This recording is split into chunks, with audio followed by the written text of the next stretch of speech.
Ili uwe wa kwanza kupata taarifa zetu, subscribe Moka Media kisha bonyeza alama ya kengele kuruhusu notifications. Usisahau like, kushare na comment kwa ajili ya taarifa zaidi. Moka Media. Majina naitwa Joseph Mtuli, nikiwa kama dereva bajaji natokea mkoa wa Morogoro. Nilikuwa na shauri kwa vijana wenzangu kuhusu hayo maandamano wanataka kufanya, yametupa hasara kubwa sana kwa sisi madereva bajaji hapa Kingalu. Changamoto tulizopata katika siku hiyo ambayo ya tarehe 9 maandamano, abiria kwanza kulikuwa hamna, kazi ilikuwa ngumu, watu wengi wapo majumbani, mafuta yanakuwa juu, masheli yanafungwa, kwa hiyo shughuli zile za kijamii zinaenda kigumu sana. Kwa hiyo nikiwa kama kijana, naomba ya mambo kwa vijana wenzangu yasijitokeze, na kama kuna shida yote serikali ipo, serikali ndio kuipelekea malalamiko yetu. Kwa hiyo serikali nao wakiwa malalamiko yetu, tunaomba viongozi waliokuwa kwenye madaraka wayapokee, watusikilize vijana kipi wanachohitaji. Ila kuhusu maandamano sio jambo zuri katika nchi, inatupa ugumu siku hizo zikijitokeza katika utafutaji wetu. Kwa hiyo mimi naomba vijana wenzangu wafikishe hoja zao kwenye vyombo husika, na vyombo husika vitusikilize kama vijana, zote kutatua changamoto zetu ili ya mambo yasijirudie katika taifa letu, ili mambo mengine yaendelee katika nchi kwa usalama na amani kama tulivyozoea. Naitwa Enosh Elias Mwakajwanga, ni dereva bajaji hapa Kingalu.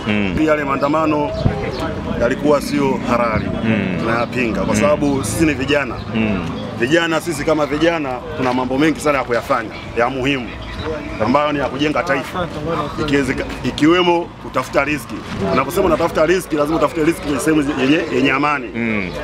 Hakiwepo na ghasia yoyote ile ya kuhatarisha amani, utulivu wa kutafuta pesa utakuwa haupo, itakuwa ni kukimbizana. Sasa tabia kama hiyo sisi tunaipinga kama madereva, kwamba sisi tunategemea amani ikiwepo, raia watakuja hapa, watapata usafiri, tutafikisha sehemu zao salama, na sisi tutapata riziki.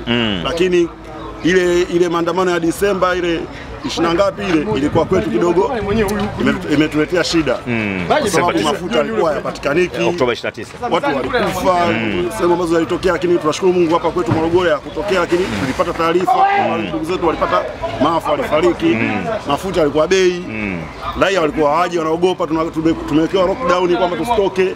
Sasa nchi hii tuna nchi huru ambayo sisi kwa muda wote tunatoka tunapata riziki. Kwa hiyo ndio hicho mkuu. Ni sumu kubwa sana serikali kishasema maandamano hayatakiwi. Kwa sababu wanamaanisha nini? Hawamkatazi mtu kufanya maandamano. Maandamano ni kila haki, yani maandamano ni haki kwa raia ambao kufanya kile kitu, kufikisha ujumbe sehemu husika.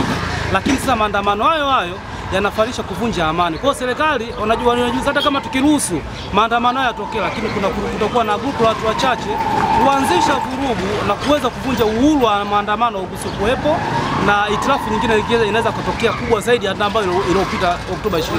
Tunashauri kwa vijana wenzetu, kwa sababu sehemu za kusikika sauti zetu zipo, umeshaona, kutumia media hamna mtu ambaye, hamna kiongozi anaweza kujitetea kwenye media, umeshaona.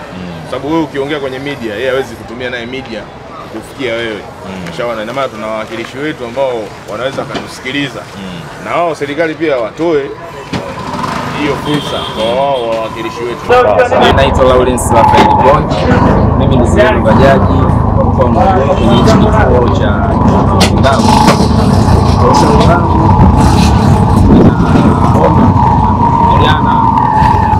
na watu wengine wote wameshughulika taifa wasifanye maandamano, kwa sababu maandamano ni sababu ya kushindwa kuishi maisha mazuri.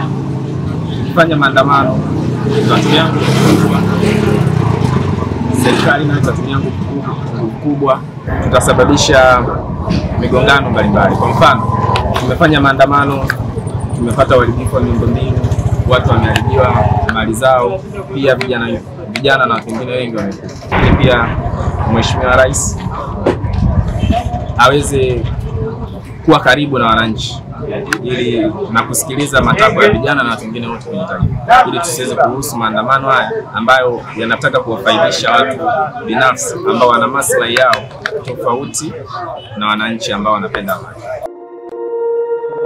Ili uwe wa kwanza kupata taarifa zetu, subscribe Moka Media kisha bonyeza alama ya kengele kuruhusu notifications. Usisahau like, kushare na comment kwa ajili ya taarifa zaidi.